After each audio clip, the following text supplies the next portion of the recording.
Hello students, welcome back to my YouTube channel Sonu Verma agri exam prep में एक बार फिर से वेलकम करता हूं। स्टूडेंट्स, इससे पहले हमने मैंगो क्रॉप का जो कल्टीवेशन है इसे अच्छे से डिस्कस कर लिया था। नेक्स्ट क्लास के अंदर हम नेक्स्ट फ्रूट क्रॉप बनाना को डिस्कस करते हैं। ट्रॉपिकल फ्रूट्स को हम डिस्कस कर रहे हैं, है ना। और ट्रॉपिकल फ्रूट्स के अंदर नेक्स्ट जो अपना है ये है बनाना। देखिए, इंडिया के अंदर सबसे ज्यादा प्रोडक्शन देने वाला जो फ्रूट है ये अपना यहाँ पर बनाना है। हर एक इंपॉर्टेंस ये अपने आप में रखता है। फ्रूट के पर्पज से तो खाते ही है, साथ ही साथ कच्चा जो केला है उसका वेजिटेबल भी तैयार किया जाता है। इसके जो पत्ते हैं उनका रिलीजियस वैल्यू है। इसके अलावा इसके जो पत्ते हैं साउथ इंडिया के अंदर आप जानते हैं इसे एज ए बायोलॉजिकल प्लेट काम में लिया जाता है। कल्पतरु इसे बोला जाता है, इसका रिलीजियस इंपॉर्टेंस भी है। हम भगवान को जो केले हैं ये अर्पित हम करते हैं, तो रिलीजियस इंपॉर्टेंस भी यहाँ पर देखने को मिलता है। कुछ गरीब जो अफ्रीकन कंट्रीज हैं, वहां के जो ट्राइबल लोग हैं वो केले को खाकर अपना पेट भी भरते हैं, तो ये अपने आप में एक स्टेपल फूड का भी काम करता है। और अगर आप स्टूडेंट हैं तो जाहिर सी बात है आपने भी कभी कभार ना रोटी को छोड़कर और केले खाकर अपना काम चलाया होगा। तो कहने का मतलब है कि ये एक काफी इंपॉर्टेंट फ्रूट क्रॉप है ना। हर एक एस्पेक्ट के अंदर ये अपने आप में सुपीरियर जो है देखने को मिलता है। तो आज हम स्टार्ट करते हैं। अगर आप किसी भी एग्जाम की प्रिपरेशन कर रहे हैं जैसे IBPS, AFO, TA, STA, TGT, PGT, AO, AAO, ICR, JRF, तो ये लेक्चर आपके लिए बेनिफिशियल रहने वाला है। तो चलिए हम स्टार्ट करते हैं बनाना कल्टीवेशन। स्टार्ट करें इससे पहले अगर आपने चैनल को सब्सक्राइब नहीं किया है प्लीज डू द सब्सक्राइब। ऐसे ही इंपॉर्टेंट लेक्चर्स आपको यहाँ पर एग्जाम के डेडिकेटेड मिलते रहेंगे। अगर आपने टेलीग्राम चैनल ज्वाइन नहीं किया है please join the Telegram channel. यहाँ पर आपको PDF नोट्स और इंपॉर्टेंट MCQs मिलते रहेंगे। अगर आपका कोई क्वेरी है, सवाल है, तो आप मुझे इंस्टाग्राम पर DM या फिर इस वीडियो के नीचे कमेंट कर सकते हैं, मैं उसका रिप्लाई जरूर कर दूंगा। तो चलिए आज की क्लास में हम बनाना कल्टीवेशन को स्टार्ट करते हैं। सबसे पहले बनाना का यहाँ पर बोटेनिकल क्लासिफिकेशन है, वानस्पतिक वर्गीकरण की हम बात करते हैं। इसका बोटेनिकल नेम आप जानते ही हैं, मूसा पेरेडिशिया का होता है। फैमिली को लेकर बात करें तो फैमिली इसकी यहाँ पर कौन सी देखने को मिलती है, म्यूजेसी देखने को मिलती है, जो कि यहाँ पर अपने आप में एक मोनोकोट फैमिली है। एक बीजपत्री जो है केला देखने को मिलता है। केला कैसा होता है, एक बीजपत्री होता है। क्लियर। ओरिजिन को लेकर अगर हम बात करें तो जो उष्ण क्षेत्र है, कौन से क्षेत्र के, साउथ ईस्ट एशिया जो है इसका जो उष्ण क्षेत्र है यहां पर इसका ओरिजिन जो है कंसीडर किया जाता है। पर्टिकुलर अगर हम देशों को या राज्यों को लेकर बात करें तो यहां पर असम, बर्मा और इंडो चाइना जो रीजन है ये इसका ओरिजिन प्लेस माना जाता है साउथ ईस्ट एशिया के अंदर। क्लियर। क्रोमोसोम नंबर्स को लेकर बात करें तो क्रोमोसोम नंबर, गुणसूत्र संख्या, डिप्लॉइड क्रोमोसोम 22 भी देखने को मिलते हैं, यानी द्विगुणित गुणसूत्रों की संख्या 22 भी होती है और त्रिगुणित गुणसूत्रों की संख्या 33 भी यहां पर देखने को मिलती है। देखिए, जो जंगली जातियां जो होती हैं, केले की जो जंगली जातियां हैं, केले की जो वाइल्ड जो वेराइटीज हैं वो यहां पर मोस्टली क्या देखने को मिलती है, वाइल्ड देखने को मिलती है। कुछ कमर्शियल वेराइटीज भी डिप्लॉइड हैं, लेकिन मोस्ट ऑफ जो जंगली वेराइटीज हैं ये सारी की सारी क्या देखने को मिलती है, आपको डिप्लॉइड देखने को मिलती है। और जो त्रिगुणित केला होता है ये यहां पर क्या होता है, कमर्शियल लेवल पर लगाया जाता है। व्यवसायिक स्तर पर कमर्शियल लेवल पर लगाया जाने वाला केले की जो जाति है ये यहां पर कौन सी है, ट्रिप्लोइड है। और ट्रिप्लोइड यहां पर मोस्टली क्या देखने को मिलते हैं, आपको सीडलेस देखने को मिलते हैं, बीज रहित देखने को मिलते हैं। तो जो आप केले खाते हैं उसके अंदर बीज तो नहीं होते हैं, इसका मतलब जो आप केले खा रहे हैं वो यहां पर कैसे होते हैं, ट्रिप्लोइड होते हैं, त्रिगुणित होते हैं। क्लियर। इन्फ्लोरेसेंस को लेकर अगर हम बात करें तो केले का इन्फ्लोरेसेंस क्या देखने को मिलता है, स्पेडिक्स प्रकार का जो इन्फ्लोरेसेंस है, पुष्पक्रम है, ये देखने को मिलता है। टाइप ऑफ फ्रूट को लेकर बात करें, फल के प्रकार को लेकर बात करें तो फल का प्रकार केले में बेरी देखने को मिलता है। और एडिबल पार्ट को लेकर बात करें, खाने योग्य भाग क्या है केले में, तो ऐसे में खाने योग्य भाग मीजोकार्प है और यहाँ पर एंडोकार्प है, ये केले के अंदर खाने योग्य भाग होता है। अन्य किस किस नाम से केले को जाना जाता है, इंपॉर्टेंट है इसके नेम। इसे एप्पल ऑफ पैराडाइज बोला जाता है, स्वर्ग का सेब बोला जाता है। इसे कल्पतरु बोला जाता है। कल्पतरु यानी कल्प माने कल्पनाएं, तरु माने पेड़, यानी ऐसा पेड़ जो हमारी कल्पनाओं को पूरा करता है, हमारी इच्छाओं को पूरा करता है, उसे कल्पतरु बोल दिया जाता है, जो कि बनाना है। और कल्प वृक्षा कौन सा है, तो कल्प वृक्षा यहाँ पर नारियल है। क्लियर।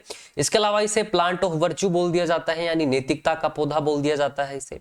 इसके अलावा इसे एडम्स फिग बोल दिया जाता है, एंटासिड फ्रूट बोल दिया जाता है, ट्री ऑफ विजडम बोल दिया जाता है, ट्री ऑफ पैराडाइज भी बोल दिया जाता है, एंटीक फ्रूट क्रॉप बोल दिया जाता है ना, अपने आप में एंटीक ही है, हर एक प्लांट पार्ट इसका यहाँ पर यूज देखने को मिलता है। मल्टीपर्पज से इसका जो हम यूज है ये कर सकते हैं, बहुउद्देश्यों के लिए यूज इसका जो है किया जा सकता है। और इसके अलावा इसे क्या बोला जाता है, वेस्कुलर प्लांट जो है इसे बोल दिया जाता है। क्लियर, क्योंकि इसमें मुख्य तना तो यहाँ पर देखने को मिलता नहीं है ना। राइजोम जो है यही तने का रूप लिया होता है, उसको अपन क्या बोल देते हैं, सूडोस्टेम या फिर आभासी तना बोल देते हैं। क्लियर, इसलिए इसको वेस्कुलर प्लांट बोल दिया जाता है। भारत के अंदर सबसे ज्यादा फलों के अंतर्गत जिसका उत्पादन होता है वो यहाँ पर फल कौन सा है, तो केला ही है। एरिया में बताया था आपको, मैंगो डिस्कस कर लिया है पीछे लेक्चर में, है ना। और प्रोडक्टिविटी के हिसाब से अगर हम देखें तो यहाँ पर कौन सा है, पपाया, प्रोडक्टिविटी के हिसाब से। लीडिंग कंट्री, अग्रणीय देश के लेकर अगर हम बात करें तो पूरे विश्व भर में सबसे ज्यादा केले का उत्पादन भारत में ही होता है। लीडिंग स्टेट को लेकर बात करें तो आंध्र प्रदेश याद रखना है, न्यू डेटा के अकॉर्डिंग जो लीडिंग स्टेट है, अग्रणीय राज्य है केला के उत्पादन में, ये यहाँ पर आंध्र प्रदेश है। अब जो हम केला खाते हैं, जो मूसा पैराडिसिया का हम खाते हैं, ये इवोल्व किस प्रकार से हुआ है, ये डेवलप किस प्रकार से हुआ, किस प्रकार से विकसित हुआ है, तो मूसा एक्यूमिनाटा और मूसा बल्बेशियाना के बीच में क्रॉस करवा के ना नेचुरली क्रॉस हुआ है और ये यहाँ पर डेवलप हुआ है मूसा पैराडिसिया का। तो ये बात आपको यहाँ पर याद रखनी है। रिच सोर्स देखने को मिलता है, प्रचुर स्रोत देखने को मिलता है, ये यहाँ पर पोटेशियम का रिच स्रोत होता है, साथ ही साथ कार्बोहाइड्रेट का भी अच्छा सोर्स देखने को मिलता है। कितना कार्बोहाइड्रेट इसमें प्रेजेंट होता है, तो 36.4% जो इसके अंदर कार्बोहाइड्रेट है, 36.4% कार्बोहाइड्रेट केले के अंदर मौजूद होता है। केले को ग्रो होने के लिए अत्यधिक जो मॉइस्चर है, वातावरण के अंदर जो नमी है, इसकी अत्यधिक आवश्यकता होती है, इसलिए इसे मॉइस्चर लविंग प्लांट भी बोल दिया जाता है। तो केला यहाँ पर कैसा होता है, मॉइस्चर लविंग प्लांट होता है। तो ये बात आप यहाँ पर याद रखेंगे। क्लियर, मॉइस्चर लविंग प्लांट है। अब इसके अंदर कोई वुड तो डेवलप होती नहीं है, तो ये एक हर्बेशियस प्लांट है। बोले तो ये कैसा पौधा है, शाकीय पौधा है। और सबसे बड़ी जो हर्ब है पूरे वर्ल्ड वाइड, पूरे पृथ्वी पर सबसे बड़ी जो शाख है, ये यहाँ पर कौन सा है, बनाना ही है। साथ ही साथ मोनोकोट देखने को मिलता है, ये एक बीज पत्री होता है। और साथ ही साथ केला कैसा होता है, मोनोकार्पिक होता है। मोनोकार्पिक यानी कार्प, आपको बताया था ना पीछे की कार्प जो वर्ड आता है ये फ्रूट के लिए यूज होता है। मोनो का मतलब है एक बार, तो केला जो है अपने लाइफ साइकिल में, पूरे जीवन काल में एक ही बार प्रोडक्शन देता है, उस फ्रूट को अपन यहाँ पर क्या बोल देते हैं, मोनोकार्पिक बोल देते हैं। तो यहाँ बनाना क्या होता है, मोनोकार्पिक होता है। क्लियर, बनाना का जो इंप्रूवमेंट वर्क है, केले का जो सुधार कार्यक्रम है, ये यहाँ पर कब और कहां पर स्टार्ट किया गया था, तो 1949 के अंदर तमिलनाडु के अंदर इसका जो सुधार कार्यक्रम है ये प्रारंभ किया गया था। बनाना को लेकर एनआरसी एस्टेब्लिश किया गया है, जो कहां पर है, नेशनल रिसर्च सेंटर बनाना का कहां पर है, त्रिची तमिलनाडु के अंदर है। और इसका एस्टेब्लिशमेंट कब हुआ था, तो 1993 के अंदर इसका जो एस्टेब्लिशमेंट है ये किया गया था। क्लियर, इसके अलावा जो इंटरनेशनल नेटवर्क है इंप्रूवमेंट फॉर बनाना एंड प्लैंटेन, ये कहां पर है, तो ये मोंटप्लेयर फ्रांस के अंदर है। ये बनाना और प्लैंटेन के इंप्रूवमेंट के लिए यहाँ पर क्या है, एक इंटरनेशनल इंस्टीट्यूट है। क्लियर, देखिए बनाना क्या होता है, बनाना जो राइप फ्रूट होता है उसको अपन बनाना बोल देते हैं, जिसको टेबल पर्पस से काम में लिया जाता है, ताजा खाने के काम में लेते हैं। प्लैंटेन क्या होता है, प्लैंटेन बनाना ही होता है, लेकिन ये जो अनमेच्योर जो फॉर्म होता है, स्टार्च ज्यादा देखने को मिलता है इस प्रकार के केले में, और प्लैंटेन जो है ये यहाँ पर सब्जी बनाने के लिए ज्यादा काम में लिया जाता है। क्लियर, ठीक है। इसके बाद यहाँ पर केला जो है इसके अंदर डिप्लॉइड जातियां हैं, ट्रिप्लॉइड जातियां हैं, टेट्राप्लॉइड जातियां भी यहाँ पर देखने को मिलती है ना, वेराइटीज देखने को मिलती है, अलग अलग स्पीसीज देखने को मिलती है। तो ये यहाँ पर इसका जेनेटिक वेरिएशन है ना, अनुवांशिक विविधता है। तो इस जेनेटिकल जो वेरिएशन का जो क्लासिफिकेशन यहाँ पर किया गया था, ये किसके द्वारा किया गया था, तो ये यहाँ पर साइमंड और उनके साथी सेफर्ड के द्वारा 1955 के अंदर किया गया था। तो ये बात आप याद रखेंगे कि केले का जो जेनेटिकल क्लासिफिकेशन है, केले का जो आनुवांशिक वर्गीकरण है, ये साइमंड और उनके साथी सेफर्ड के द्वारा 1955 में दिया गया था। क्लियर, प्लैंटेन का मीन कुकिंग बनाना है और इसके अंदर स्टार्च की जो मात्रा है ये यहाँ पर ज्यादा देखने को मिलती है। आपको बता दिया है कुछ अफ्रीकन जो देश हैं जो कि गरीब है ना, ट्राइबल स्पीसीज, ट्राइबल जो जातियां हैं ये ज्यादा देखने को मिलती है। तो यहाँ पर केले को एज ए स्टेपल फूड भी काम में लिया जाता है। बनाना जो है ये कैल्सीफ्यूज क्रॉप है। कैल्सीफ्यूज क्रॉप का मतलब है कि ये जो क्रॉप है इसे साल्ट या जो लवण है ये बिल्कुल भी पसंद नहीं है। उस तरह की सोइल के अंदर, लवणीय क्षारीय मृदाओं के अंदर ये गुना बिल्कुल भी पसंद नहीं करती है। इसके प्रति सहनशील जो है काफी देखने को मिलती है। हाँ, लेकिन जो केला है ये अम्लीय मृदाओं के अंदर, कुछ हल्की अम्लीय मृदाओं के अंदर आसानी से लगाया जा सकता है। क्लियर? तो चलिए, बनाना जो है यहाँ पर कैल्सीफ्यूज क्रॉप है। नेक्स्ट है यहाँ पर क्लाइमेट, जलवायु को लेकर बात करें तो जलवायु तो आपको पता ही है, ट्रॉपिकल क्लाइमेट के ही फ्रूट हम पढ़ रहे हैं। तो मुख्यतः ये यहाँ पर कौन सी जलवायु के अंदर लगाया जाता है? उष्ण या फिर कहें ट्रॉपिकल क्लाइमेट के अंदर ही इसे मेनली लगाया जाता है। क्लियर? एनुअल रेनफॉल को लेकर अगर हम बात करें तो एक पर मंथ जो रेनफॉल की आवश्यकता होती है ये कितनी होती है? 100 mm जो रेनफॉल है ये प्रति माह होनी चाहिए। पर मंथ जो मंथली जो रेनफॉल है ये 100 mm के पास होनी चाहिए, ये इसके लिए बढ़िया होता है। टेम्परेचर रेंज को लेकर बात करें तो 10 से लेकर 40 डिग्री सेल्सियस का जो टेम्परेचर रेंज है, मिनिमम से मिनिमम 10 डिग्री सेल्सियस और मैक्सिमम से मैक्सिमम यहाँ पर 40 डिग्री सेल्सियस जो है ये बढ़िया होता है। और एक एवरेज टेम्परेचर को लेकर बात करें जो इसके लिए सबसे बढ़िया देखने को मिलता है, ये 23 डिग्री सेल्सियस टेम्परेचर सबसे बढ़िया होता है। फ्रोस्ट के लिए यहाँ पर ये क्या देखने को मिलता है? सेंसिटिव होता है, बोले तो पाले के प्रति ये क्या होता है? संवेदनशील होता है। तो जहां फ्रोस्ट है बोले तो नॉर्थ इंडिया, उत्तरी भारत के अंदर इसे नहीं लगाया जाता है। क्लियर? अगर तापमान जो है 36 से 38 डिग्री सेल्सियस से ज्यादा रहता है, बहुत अधिक लंबे समय तक अगर ज्यादा रहता है, तो ऐसे में पत्तियों के अंदर जो स्कोर्चिंग है इसके सिम्टम्स जो है ये देखे जा सकते हैं। तो स्कोर्चिंग हो सकता है अगर लंबे समय तक 36 से लेकर 38 डिग्री सेल्सियस तापमान बना रहता है। साथ ही साथ अगर लो टेम्परेचर है, कम तापमान है, जैसे कि 10 डिग्री सेल्सियस या फिर इससे कम तापमान है, तो ऐसे में चोकिंग जो है ये देखने को मिलता है। जो इन्फ्लोरेसेंस है यहाँ पर ये चोक हो जाता है और जहां केला अपना 5 से 6 माह के अंदर राइप होना था, ये 4 से 4.5 मंथ के अंदर ही राइप हो जाता है, जिससे कि केला पूर्ण रूप से विकसित नहीं हो पाता है, केले के अंदर फिंगर फीलिंग सही से नहीं हो पाती है, बंच का वेट लूज हो जाता है। तो इस प्रकार के लक्षण जो है ये देखने को मिलते हैं। क्लियर? एल्टीट्यूड की बात करें तो समुद्र तल से लगभग 1500 से लेकर 1700 मीटर तक की हाइट पर इसका जो कल्टीवेशन है ये आसानी से किया जा सकता है। क्लियर? फ्रोस्ट सेंसिटिव क्रॉप है, ये आपको बता दिया है, पाले के प्रति सेंसिटिव देखने को मिलती है, संवेदनशील होती है। एल्टीट्यूड यहां पर कितना है? 1500 से लेकर 1700 metre. Soil, sandy loamy soil यहां पर इसके लिए बढ़िया देखने को मिलती है। एल्कलाइन सोइल यहां पर नहीं होनी चाहिए, है ना, एल्कलाइन जो सोइल है ये नहीं होनी चाहिए। साथ ही साथ इसको ना मार्सी लैंड के अंदर भी लगाया जा सकता है, जो दलदल वाली जो भूमि होती है इसके अंदर भी इसकी खेती जो है ये की जा सकती है, ये इसके प्रति टॉलरेंट देखने को मिलता है। पीएच की बात करें 6 से लेकर 7.5 का जो पीएच है ये इसके लिए बढ़िया होता है। और एसिड सोइल के लिए यहाँ पर ये क्या देखने को मिलता है? टॉलरेंट देखने को मिलता है। जो अम्लीय मृदा है इसके प्रति ये सहनशील होता है। क्लियर? नेक्स्ट अब हम यहाँ पर केले के अंदर प्रोपोगेशन को लेकर बात करते हैं। केले का यहाँ पर प्रवर्धन किस प्रकार से होता है? तो केले का जो प्रवर्धन है 3 विधियों से देखने को मिलता है। इसमें सबसे पहले है यहाँ पर सक्कर्स। सक्कर्स 2 प्रकार के केले में इमर्ज होते हैं, 2 प्रकार के सक्कर्स निकलते हैं। इसमें सबसे पहले है स्वॉर्ड सक्कर्स, जिसको पतली पत्ती वाले सक्कर्स भी बोल दिया जाता है, स्वॉर्ड सक्कर्स। देखिए जो सक्कर्स हैं, जो सबसे बढ़िया सक्कर्स होते हैं ये यहाँ पर कौन से हैं? स्वॉर्ड सक्कर्स हैं। ये बात वाटर सक्कर्स के लिए नहीं है, ये बात जो है स्वॉर्ड सक्कर्स के लिए है। क्लियर? स्वॉर्ड सक्कर्स के लिए सही बात है। ये पतली पत्ती वाले जो सक्कर्स होते हैं ये सबसे बढ़िया माने जाते हैं केले के अंदर प्रोपोगेशन के लिए। तो कितने पुराने सक्कर्स जो है यहाँ पर होने चाहिए? लगभग 3 से 4 मंथ ओल्ड जो सक्कर्स हैं इनका चयन यहाँ पर होना चाहिए। साथ ही साथ स्वॉर्ड सक्कर्स के अंदर अगर हम वेट की बात करें, वजन कितना होना चाहिए एक सक्कर्स का? तो लगभग 450 से लेकर 750 ग्राम का एक स्वॉर्ड सक्कर्स जो है ये होना चाहिए। स्वॉर्ड का मतलब तलवार होता है, बोले तो पतली पत्ती वाले जो सक्कर्स हैं ये काम में लिए जाते हैं। क्लियर? नेक्स्ट है वाटर सक्कर्स। वाटर सक्कर्स को ब्रॉड लीफ सक्कर्स भी बोल दिया जाता है, चौड़ी पत्ती वाले सक्कर्स भी बोल देते हैं। इन सक्कर्स के अंदर भोजन बहुत अधिक संग्रहित रहता नहीं है, इस वजह से इन सक्कर्स का चयन जो है प्रवर्धन के लिए नहीं किया जाता है। क्लियर? चलिए, दूसरा जो यहाँ पर प्रोपोगेशन यहाँ पर किया जाता है ये राइजोम के द्वारा किया जाता है। 1 से 2 फीट जो लंबे या कहीं चौड़े जो सक्कर्स हैं इनका उपयोग किया जाता है। 450 से लेकर 900 ग्राम का जो एक सक्कर्स है ये होना चाहिए, और कभी कभार 1 किलोग्राम का जो सक्कर्स है ये भी यूज में लिया जा सकता है। अब देखिए सक्कर्स राइजोम जो इसका किस प्रकार से उपयोग किया जाता है? जो सक्कर्स जो अपना इमर्ज हो रहा है ना, हम क्या करते हैं, सक्कर्स को इमर्ज होने देते हैं, और सक्कर्स जब इमर्ज हो जाता है तो उसको हम अपरूट कर लेते हैं, क्योंकि सक्कर्स के नीचे एट द एंड क्या डेवलप हो रहा है? राइजोम ही तो डेवलप हो रहा है। ये देखिए, है ना, ये सक्कर्स है और सक्कर्स कहाँ से डेवलप हो रहा है, तो ये राइजोम से ही तो डेवलप हो रहा है। हम इस सक्कर्स को बाहर निकालते हैं, सक्कर्स को कट कर देते हैं और राइजोम को यहाँ पर हम क्या कर लेते हैं, कुछ 1-2 महीने के लिए स्टोर कर लेते हैं।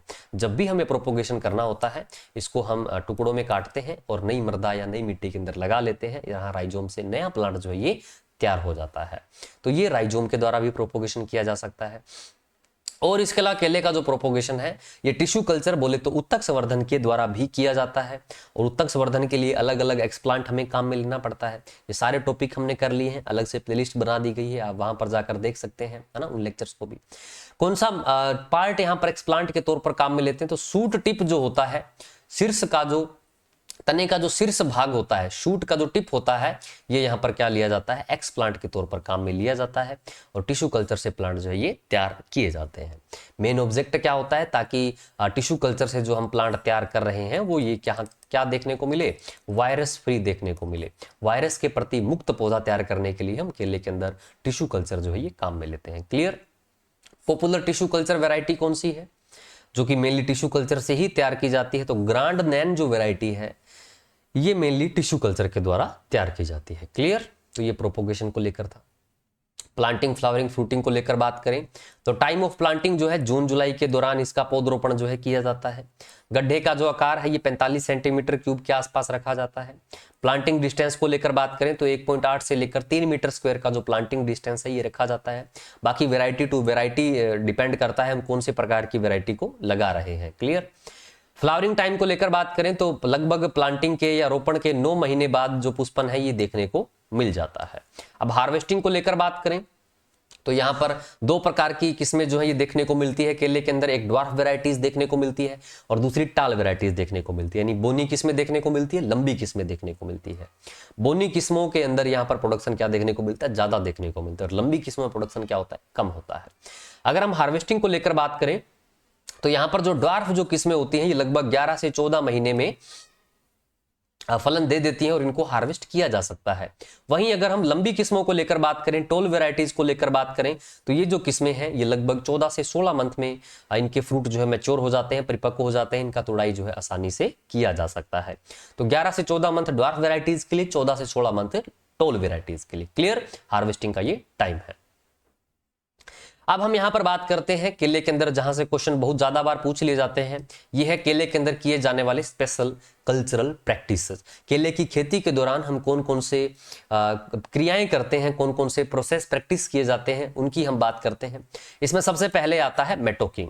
देखो केला हमने क्या बोला कि मोनोकार्पिक होता है। केला अपने जीवन काल में एक बार ही उत्पादन देता है। तो जाहिर सी बात है अब इस तने का यहाँ पर क्या काम, जो कि सूडो है, जो कि आभासी तना है, इस तने का क्या काम। तो हम क्या करते हैं, हमने उत्पादन ले लेते हैं। उत्पादन लेने के बाद हम उसे लगभग क्या है 30 से 45 दिन तक छोड़ देते हैं, है ना। उसे क्या है 30 से 45 दिन तक छोड़ दिया जाता है। क्यों छोड़ दिया जाता है, ताकि फोटोसिंथेसिस वगैरह करे। और जो सक्कर्स यहाँ पर डेवलप हो रहा है, इसी सूडोस्टेम के पास ही तो क्या डेवलप हो रहा है, सक्कर्स डेवलप हो रहा है। तो हम कुछ 30 से 45 दिन के लिए छोड़ देते हैं। जब ये सक्कर्स अच्छे से डेवलप हो जाएगा तब हम इस सूडोस्टेम आभासी तने को क्या कर देंगे, कट कर देंगे। कितने मीटर, लगभग 1.5 मीटर हाइट पर 1.5 मीटर स्टंप छोड़कर, और हम इस तने को क्या कर देते हैं, कट कर देते हैं। इसी प्रोसेस को ही क्या बोला जाता है, मेटोकिंग बोला जाता है। क्लियर। इसी को ही क्या बोलते हैं, मेटोकिंग बोला जाता है। तो ये बात आपको याद रखनी है। अब यहाँ पर इतने बहुत सारा वेस्टेज देखने को मिलता है, तो अब कई सारे इंसेंटिव्स इस प्रकार से हैं जो इन सूडोस्टेम का जो यूज है, इसके अंदर फाइबर देखने को मिलता है ना, रेशे होते हैं। तो सैनिटरी पैड्स जो है इस प्रकार से इससे तैयार किए जा रहे हैं। तो ये इंसेंटिव है ताकि जो सूडोस्टेम कट रहे हैं ये वेस्ट नहीं हो, इनका उपयोग जो है किया जा सके अलग अलग प्रकार से। तो इस प्रोसेस को आपको याद रखना है कि इसे मोटेकिंग बोला जाता है। क्लियर। नेक्स्ट आता है डी सकरिंग। देखो जो सक्कर्स हैं ये निकलते रहते हैं, अनवांटेड जो सक्कर्स होते हैं। देखिए एक सक्कर्स या हमें 2 सक्कर्स ही एक प्लांट से लेना होता है, क्योंकि ये जो सक्कर्स डेवलप हो रहे हैं ना, इन्हें भी डेवलप होने के लिए भोजन की आवश्यकता होती है।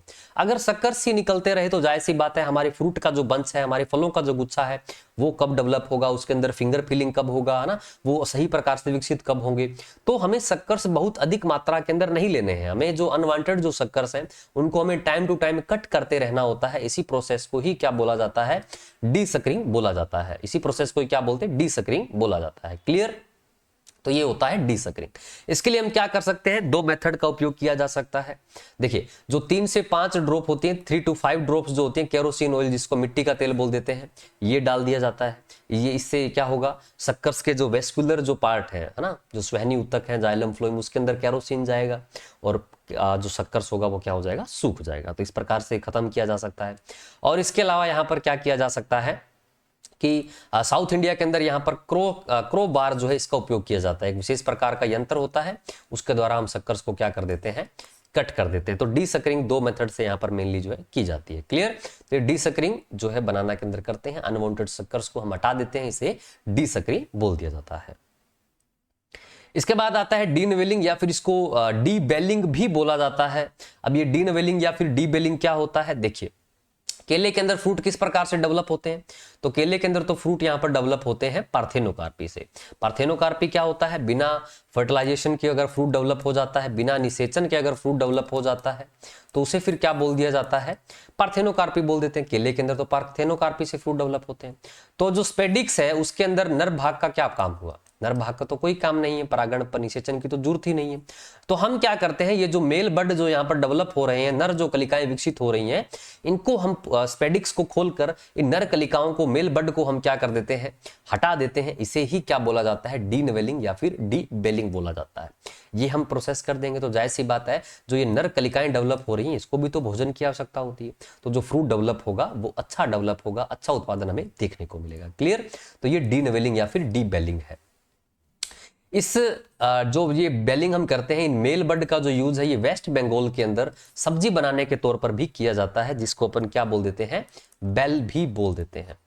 क्या बोल दिया जाता है, बेल भी बोल दिया जाता है। तो वेस्ट बंगाल के अंदर डीनवेलिंग करने के बाद इन मेल बर्ड का यूज जो है ये वेजिटेबल पर्पस से किया जाता है, इसको बेल बोल दिया जाता है। तो ये बात आपको याद रखनी है। मेल पार्ट को हटा देते हैं, मेल बर्ड को हटा देते हैं, इसे डीनवेलिंग या फिर डीबेलिंग बोला जाता है। इसके बाद है बंच कवरिंग। जो केले का जो गुच्छा डेवलप हो रहा है उसको हम या तो जो सूखी हुई जो लीव्स हैं उनके द्वारा कवर कर देते हैं, या फिर जो कागज है उसके द्वारा कवर कर दिया जाता है, या फिर जो पॉलीथीन है उसके द्वारा हम कवर कर देते हैं, या फिर जो जूट का जो बैग है उसके द्वारा हम बंच को कवर कर देते हैं। इसे क्या बोला जाता है, बंच कवरिंग बोला जाता है। कई सारे फायदे यहाँ पर देखने को मिलते हैं। एक तो यहाँ पर सीधा सन जो लाइट है वो इस पर पेनेट्रेट नहीं करेगा, जिससे कि केले का जो रंग है ये डेवलप होगा, अच्छा डेवलप होगा। साथ ही साथ अट्रैक्टिव कलर के देखने को मिलेंगे, है ना। तो इस प्रकार से जो डायरेक्ट एक्सपोजर हो रहा है, सनलाइट का सीधा प्रभाव केले के गुच्छों पर पड़ रहा है, वो यहाँ पर नहीं देखने को मिलेगा, जिससे कि फ्रूट बंच अच्छे डेवलप होंगे। इसे ही क्या बोला जाता है, बंच कवरिंग बोल दिया जाता है। इसके बाद है प्रोपिंग। अब देखिए केले का जो तना है ये तो आभासी तना है, और यहाँ पर कई सारे केले के जो बंच हैं, गुच्छे हैं, ये लगे हुए हैं। तो हो सकता है इस बंच के वेट की वजह से, इन गुच्छों की भार की वजह से केला जो है टूटकर नीचे गिर सकता है।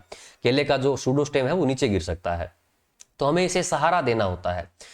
तो हम ऐसे में क्या करते हैं, दो जो केले आपस में डेवलप हो रहे हैं उनके आपस में पत्तों को बांध दिया जाता है। इसे क्या बोल दिया जाता है, प्रोपिंग बोल देते हैं। दो प्लांट एक दूसरे के लिए सहारा बनते हैं, प्रोपिंग बोल दिया जाता है। अगर हम कोई स्टेक या फिर छड़ी का उपयोग करते हैं, स्टेक या फिर अगर हम छड़ी का उपयोग करते हुए अगर हम सहारा दे देते हैं प्लांट को, तो फिर उसे क्या बोल दिया जाता है, स्टेकिंग बोल दिया जाता है। जैसे ये यहाँ पर आप देख रहे हैं, तो ये यहाँ पर क्या की गई है, स्टेकिंग की गई। आप स्टेकिंग जो है गन्ने के अंदर भी पढ़ते हैं, है ना। प्रोपिंग जो है गन्ने के अंदर भी पढ़ते हैं, और प्रोपिंग जो है आप केले के अंदर भी पढ़ते हैं। तो ये सहारा देने के लिए प्रोवाइड करवाया जाता है। बहुत अधिक भार होने की वजह से प्लांट हो सकता है टूट सकता है, लॉज हो सकता है, इससे एडवर्स इफेक्ट देखने को मिल सकता है। तो हम केले को सहारा प्रदान करते हैं, इसे ही प्रोपिंग जो है बोल दिया जाता है। नेक्स्ट है बनाना क्लम्प ट्रेसिंग, यानी कुछ बचे हुए जो भाग हैं उसको भी हम क्या कर देते हैं, हटा देते हैं। जैसे कि जो अनडिजायरेबल जो लीव्स हैं उनको हम हटा देते हैं, सूखी हुई जो पत्तियां हैं इनको हटा दिया जाता है, या जो डिजीजफुल जो लीव्स हैं उनको हटा दिया जाता है, जिनके अंदर सड़न पैदा हो चुकी है उनको हटा दिया जाता है। सूडोस्टेम जो है तने ना, हम हार्वेस्टिंग करने के बाद सूडोस्टेम को हटा देते हैं। ये सारी जो प्रोसेस है ना, ये ट्रैशिंग के अंदर ही आ जाता है। यानी कि जो बचा कुचा कचरा है ना, उसको हम क्या कर देते हैं, हटा देते हैं। इसे ट्रैशिंग बोला जाता है। ट्रैश वर्ड कचरे के लिए ही यूज होता है ना, कूड़ेदान के लिए यूज होता है। तो हम बचे हुए कचरे को भी क्या कर देते हैं, हटा देते हैं। इसे या फिर क्या बोला जाता है, क्लम्प ट्रेसिंग बोल दिया जाता है। क्लियर। इसके अलावा केले के अंदर अर्थिंग अप किया जाता है। सूडोस्टेम है, सहारा देना पड़ेगा। है ना, क्रॉपिंग से दे दिया है, काम चल जाएगा। लेकिन हो सकता है कि बेस से ही इसका तना जो है कमजोर है, तो हम इस पर मिट्टी वगैरह चढ़ा देंगे, जिससे कि एक तो डायरेक्ट ये वाटर के टच में नहीं आएगा, और दूसरा यहाँ पर जो सूडो स्टेम है उसको भी एक सपोर्ट मिलेगा, सहारा मिलेगा। इसे ही क्या बोल दिया जाता है, अर्थिंग अप बोल दिया जाता है। तो ये केले के अंदर कुछ स्पेशल प्रैक्टिसेस थी, अच्छे से याद रखना है। डीनवेलिंग, मेटोकिंग बहुत इंपॉर्टेंट है, बहुत बार एग्जाम में पूछा जाता है ना, इंपॉर्टेंट है। इसके बाद हम यहाँ पर बात करते हैं केले के अंदर मैच्योरिटी इंडाइसेज को लेकर। केले के अंदर बात थी ना, ये बनाना के अंदर बात हो रही है। बनाना के अंदर मैच्योरिटी इंडाइसेज परिपक्वता सूचकांक को लेकर अगर हम बात करें तो इसमें साउंड ऑफ रिंगिंग देखने को मिलता है। बहुत अधिक कच्चे केले को जब छीला जाता है तो एक अजीब सी साउंड हमें देखने को मिलती है, वो साउंड बहुत ज्यादा तीखी देखने को मिलती है। लेकिन वहीं जब हम एक मैच्योर या फिर राइप बनाना को छीलते हैं तो वो आसानी से बिना आवाज किए हुए छिल जाता है, तो इसको साउंड ऑफ रिंगिंग बोल दिया जाता है। अगला है फिंगर फिलिंग, यानी कि जो फिंगर होते हैं केले, जो एक सिंगल जो होता है ना, ये यहाँ पर जैसे केले की फोटो है, इसको क्या बोला जाता है, फिंगर बोला जाता है। जब ये पूरा फिल हो जाता है, जब ये भर जाता है तो ये स्वेल हो जाता है, फूल जाता है, तो इसको फिंगर फिलिंग बोलते हैं। तो फिंगर फिलिंग जो है ये भी यहाँ पर बनाने का मैच्योरिटी इंडाइसेज है। इसके अलावा डिसअपीयरेंस ऑफ एंगुलरिटी, केले जब अनमेच्योर होते हैं, कच्चे होते हैं, तो केले के जो कोण होते हैं ये यहाँ पर क्या देखने को मिलते हैं, तीखे देखने को मिलते हैं। बाकी जब केले जब मैच्योर हो जाते हैं तो केले यहाँ पर क्या हो जाते हैं, ये जो एंगुलर है, ये जो कोण है, ये यहाँ पर क्या हो जाते हैं, गायब हो जाते हैं, और केले का जो छिलका है ये यहाँ पर क्या हो जाता है, सॉफ्ट हो जाता है। तो इसको क्या बोला जाता है, डिसअपीयरेंस ऑफ एंगुलरिटी बोल दिया जाता है। कोण का गायब होना इसे बोल देते हैं। क्लियर, ठीक। इल्ड को लेकर बात करें तो एवरेज जो इल्ड है ये यहाँ पर 15 से 40 टन पर हेक्टेयर देखने को मिलता है। टोल टाइप की जो वेराइटीज है इनमें इल्ड 15 से लेकर 20 टन प्रति हेक्टेयर प्राप्त होती है। वहीं अगर हम ड्वार्फ या फिर बोनी किस्मों के अंदर अगर हम बात करें तो 30 से लेकर 40 टन जो उत्पादन है, 30 से लेकर 40 टन जो उत्पादन है ये प्रति हेक्टेयर केले से प्राप्त होता है। क्लियर, चलिए।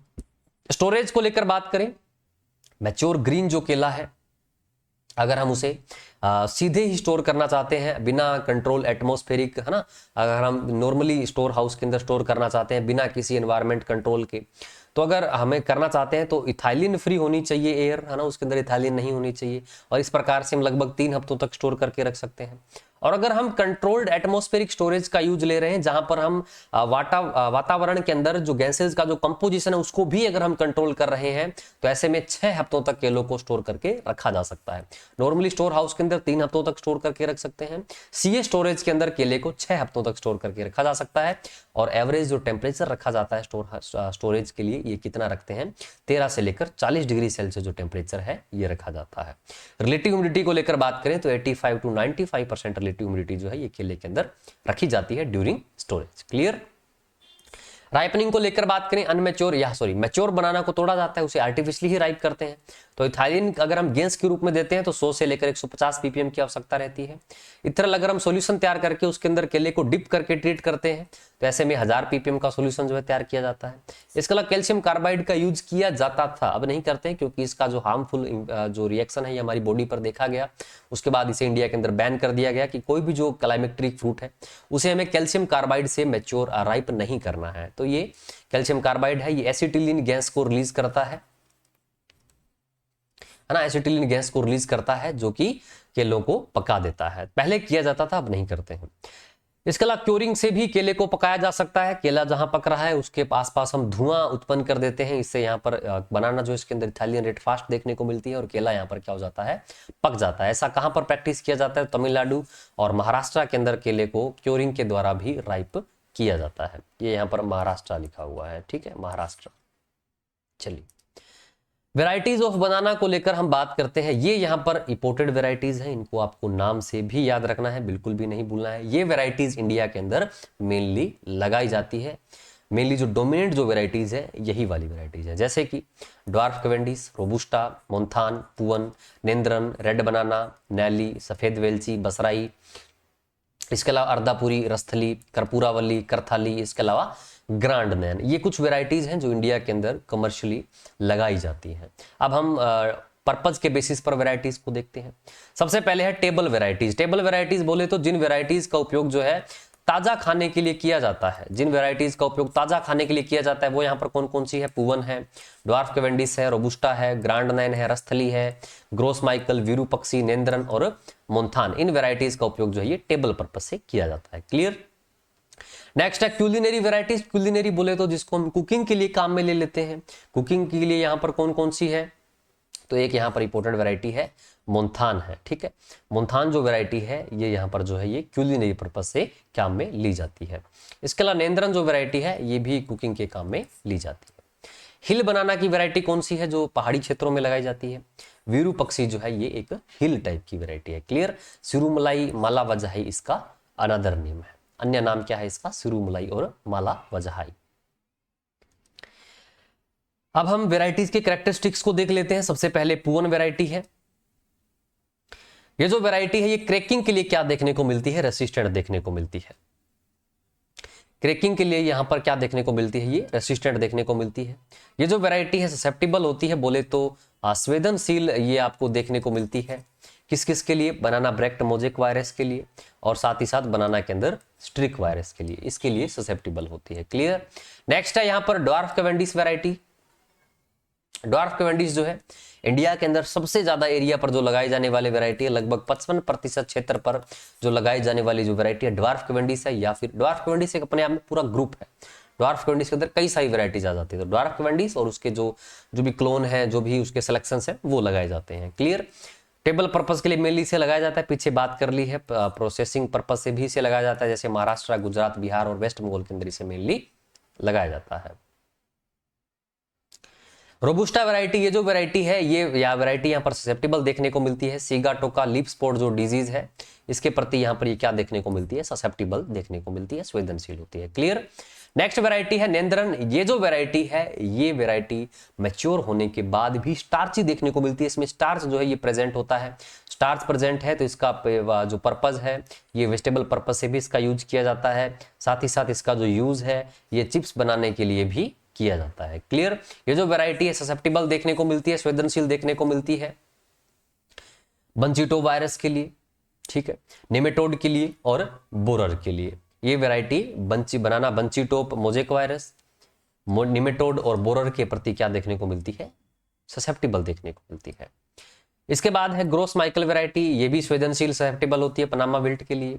राजपुरी जो वैरायटी है ये ठंड के प्रति, पाले के प्रति यहाँ पर क्या देखने को मिलती है, सहनशील देखने को मिलती है, रेसिस्टेंट देखने को मिलती है, सॉरी प्रतिरोधी देखने को मिलती है, ठीक है, प्रतिरोधी। रेड बनाना को लेकर बात करें तो ये यहाँ पर डबल बनाना वैरायटी है, डबल प्राइस वैरायटी है, यानी कि ये जो वैरायटी है अच्छे क्वालिटी के फ्रूट जो है प्रोड्यूस करती है, तो इससे हमें 2 गुना जो प्राइस है ये देखने को मिलता है। कहाँ कहाँ लगाया जाता है, केरला के अंदर, तमिलनाडु के अंदर और कर्नाटका के अंदर इसका जो खेती है ये किया जाता है। रेड बनाना जो है संवेदनशील देखने को मिलती है कौन से डिजीज के लिए, पंचीटोप डिजीज के लिए। क्लियर। नेक्स्ट है मूंगली वैरायटी। मूंगली जो है ये नेंद्रन के अंदर म्यूटेशन करवाया गया और मूंगली जो वैरायटी है ये डेवलप की गई। तो नेंद्रन के म्यूटेशन से डेवलप की गई वैरायटी कौन सी है, मूंगली। और मूंगली बनाना की एक म्यूटेंट वैरायटी है, उत्परिवर्तन से तैयार की गई एक किस्म है। क्लियर। नेक्स्ट है बोर्डलेस अल्टाफोर्ट। ये जो वैरायटी है ये टेट्राप्लॉइड वैरायटी है, 4 गुणित वैरायटी है और इसे आर्टिफिशियली डेवलप किया गया है, सिंथेटिकली डेवलप किया गया है। क्लियर। नेक्स्ट है क्लूटेपारॉइड। ये प्राकृतिक रूप से टेट्राप्लॉइड वैरायटी है, यानी प्राकृतिक रूप से केले की जो चतुर्थ गुणित वैरायटी है यहां पर कौन सी है, क्लूटेपारॉइड। क्लियर। चलिए, तो ये बनाना की जो इंपॉर्टेंट वैरायटी थी उनके बारे में हमने डिस्कस किया। नेक्स्ट अब हम यहाँ पर बात करते हैं बनाना के फिजियोलॉजिकल डिसऑर्डर्स के बारे में। इसमें सबसे पहले है चिलिंग इंजरी। अगर टेम्परेचर जो है ये यहाँ पर कम देखने को मिलता है एनवायरनमेंट के अंदर, कितना डिग्री सेल्सियस कम, 13 डिग्री सेल्सियस या फिर इससे कम टेम्परेचर देखने को मिलता है, तो केले के अंदर चिलिंग इंजरी के जो सिम्टम्स हैं ये दिखाई पड़ते हैं। जैसे कि ये यहाँ पर चिलिंग इंजरी के जो सिम्टम्स हैं ये आप देख सकते हैं। इसके अलावा केले का जो छिलका है ना, जो एक्सोकार्प है, केले का जो छिलका है ये भी काफी हार्ड हो जाता है, तो ये चिलिंग इंजरी के सिम्टम्स होते हैं। क्लियर। नेक्स्ट है चोक थ्रोट। चोक थ्रोट जो है ये लो टेम्परेचर के कारण देखने को मिलता है। अगर टेम्परेचर 10 डिग्री सेल्सियस या फिर इससे कम हो जाता है तो बनाना के अंदर चोक थ्रोट जो डिसऑर्डर है ये यहाँ पर देखने को मिलता है। अब देखो केला जो है ये एक सूडोस्टेम होता है ना, सूडोस्टेम है, एक ऑप्टिमम टेम्परेचर इसे चाहिए होता है इन्फ्लोरेसेंस के लिए, लीफ जनरेट करने के लिए। अब टेम्परेचर अगर 10 डिग्री सेल्सियस या फिर इससे कम हो जाता है तो इस टेम्परेचर पर प्लांट जो है अपनी ऑप्टिमम ग्रोथ नहीं कर पाता है। तो जो इन्फ्लोरेसेंस जो होता है पुष्पन जो होता है उसके अंदर कुछ पार्ट जो है डेवलप नहीं हो पाते हैं, इसी को ही क्या बोलते हैं, चोक थ्रोट बोला जाता है। अगर डेवलप हो जाते हैं तो फ्रूट बहुत जल्दी ही मैच्योर हो जाता है, जैसे बताया नॉर्मली 5-6 मंथ लेता है, तो 4-5 मंथ के अंदर फ्रूट जो है जल्दी ही मैच्योर हो जाता है, इसे चोक थ्रोट बोलते हैं। 0 डिग्री टेम्परेचर अगर 10 डिग्री सेल्सियस से कम है तो चोक थ्रोट देखने को मिलता है। इसके बाद है कोटा वजहाई। कोटा वजहाई के अंदर सीड्स जो है ये डेवलप हो जाते हैं, ये आपको सिम्टम्स जो है मेनली पुवन जो वैरायटी है इसके अंदर देखने को मिलते हैं। सीड्स का जो परसेंटेज है वो काफी ज्यादा हो जाता है, ये मेनली पुवन जो वैरायटी है इसमें देखने को मिलता है। क्लियर। नेक्स्ट है नीर वजहाई। नीर वजहाई के अंदर वोटरी जो टिश्यूज है ये डेवलप हो जाते हैं, है ना, जलीय ऊतक जो है डेवलप हो जाते हैं, फ्रूट की क्वालिटी कम हो जाती है। ससेप्टिबल जो वैरायटी है ये यहाँ पर कौन सी है, नेंद्रन है और रसथली है। नीर का मतलब पानी होता है ना, तो इस तरह से आप याद रख सकते हैं।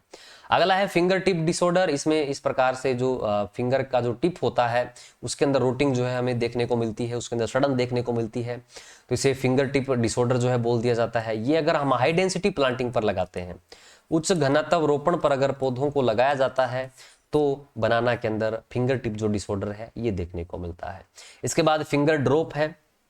फिंगर ड्रॉप का मतलब क्या है, केले जो है ये टूट कर नीचे गिरना शुरू हो जाते हैं, इसको फिंगर ड्रॉप बोल दिया जाता है। इसके लिए सबसे ज्यादा ससेप्टिबल वैरायटी कौन सी है, तो इसके लिए सबसे ज्यादा ससेप्टिबल वैरायटी यहां पर कौन सी है, पुवन है। कौन सी है, तो ये पुवन वैरायटी है। क्लियर।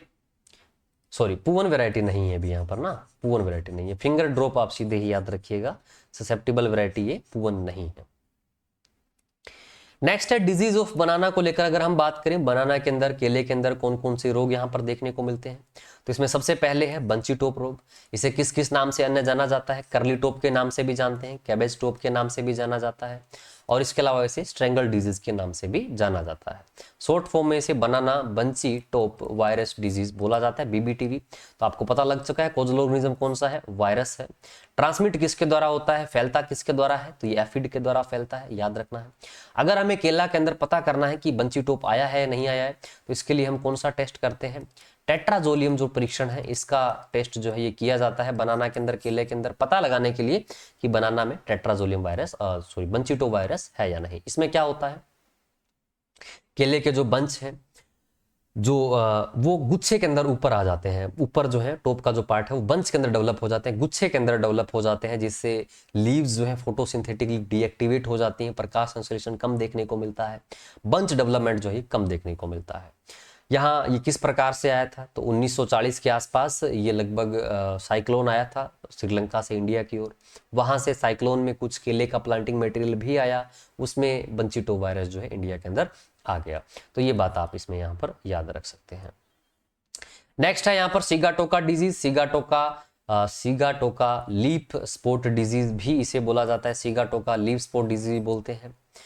देखिए, दो प्रकार का सिगाटोका देखने को मिलता है, एक येलो सिगाटोका होता है और एक ब्लैक सिगाटोका होता है। जो मोस्ट डिवास्टेटिंग जो होता है ये येलो सिगाटोका होता है, जो किस वजह से देखने को मिलता है, माइकोस्पेरेला म्यूसिकोला की वजह से देखने को मिलता है। ये बात आप याद रखेंगे, यही पूछी जाएगी।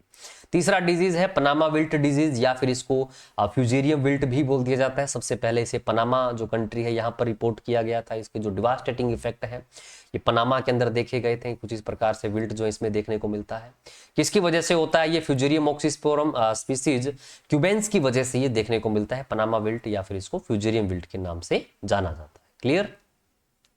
इसके बाद है मोको डिजीज, या फिर इसको बैक्टीरियल विल्ट के नाम से भी जाना जाता है। बनाना के अंदर जो फिंगर है उसके अंदर आपको सड़न जो है देखने को मिलती है, ये यहाँ पर मोको डिजीज है, बैक्टीरियल विल्ट इसे बोल दिया जाता है। तो बैक्टीरिया की वजह से ही होता है। ये कौन सा है, राउल्स्टोनिया सोलेनोसोरम जो बैक्टीरिया है इसकी वजह से ये मेनली यहाँ पर देखने को मिलता है। क्लियर।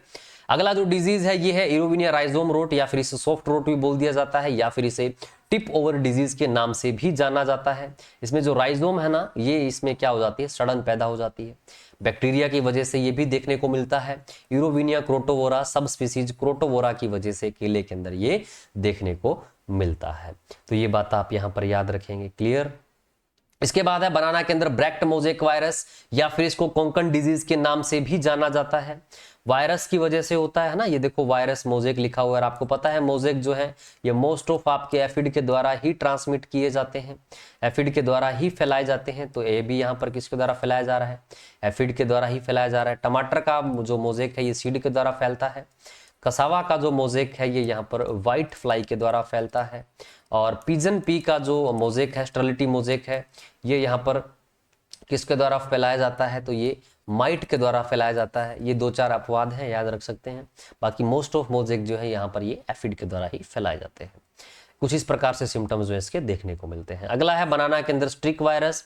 स्ट्रिक वायरस जो है ये वायरस की वजह से ही होता है, और इसको ट्रांसमिट करने का काम कौन करता है, तो इसे मिलीबग के द्वारा जो है ट्रांसमिट किया जाता है। तो ये बात आप याद रखेंगे। नेक्स्ट और इंपॉर्टेंट स्लाइड ही हमने डिस्कस की है, यहाँ पर भी इंपॉर्टेंट बातें हैं। इंसेक्ट ऑफ बनाना, इसमें सबसे जो मोस्ट डिवास्टेटिंग, मोस्ट सीरियस जो पेस्ट है बनाना का, ये यहाँ पर कौन सा है, राइजोम का। बनाना के अंदर राइजोम का विविल, जो बनाना के अंदर जो राइजोम है उसको ये क्या करता है, डैमेज करता है। तो ये मोस्ट सीरियस पेस्ट है। बेस को ही क्या कर देता है, डैमेज कर देता है। कोस्मोपोलाइटस सोर्डिडस जो है इसका जूलॉजिकल नेम होता है, अच्छे से याद रखेंगे। अगला है सूडोस्टेम विविल, या इसको स्टेम बोरर भी बोला जाता है। ये सूडोस्टेम को खाने का काम करता है। ओडियोपोरस लोंगिकोलिस जो है इसका जूलॉजिकल नेम होता है। क्लियर। अगला है बनाना के अंदर एफिड, इसका जूलॉजिकल नेम इंपॉर्टेंट है, पेंटालोनिया निग्रो नर्वोसा। कुछ इस प्रकार से देखने को मिलते हैं। हर एक प्लांट पार्ट पर इसके जो डैमेज के, जो इन्फेक्शन के जो सिम्टम्स हैं ये यहाँ पर देखने को मिलते हैं। तो ये बात सारी की सारी आप बनाना के अंदर अच्छे से याद रखेंगे। बनाना के अंदर जो स्टेम होता है ये यहाँ पर क्या होता है, शूडोस्टेम होता है, आभासी तना होता है, जो यहाँ पर क्या होता है, राइजोम का ही रूपांतरण जो है ये देखने को मिलता है। आप ये बात अच्छे से याद रखेंगे। इसी के साथ हमने जो बनाना क्रॉप है ये अच्छी तरह से डिस्कस कर ली है। अगर आप यहाँ तक आ चुके हैं please do the subscribe channel, इससे हमें सपोर्ट मिलेगा। वीडियो को लाइक करना बिल्कुल भी ना भूलिएगा। ऐसे ही इंपॉर्टेंट लेक्चर्स जो हैं हम आपके लिए लाते रहेंगे। आज के लिए फिर हम इतना ही डिस्कस करते हैं। Okay, thank you.